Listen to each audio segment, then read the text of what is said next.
Hi there, I have a super fun tip for today. Today I'm going to show you how to use Copilot in Microsoft Outlook to reply to emails.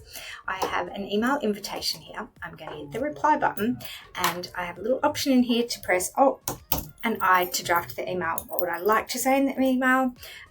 Tell Peter thanks for the invite and I'd love to come. Now I'm going to click over here on the generate button and that is going to create me an email. Lots of information in here. Sounds like it's going to be great.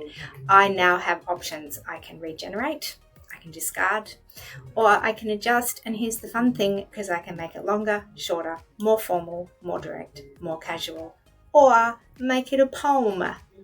So I'm going to choose the make it a poem, because why would you want to send an email when you could send a poem?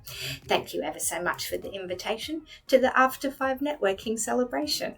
The agenda is engaging, it does truly seem, especially the panel on AI and business teams.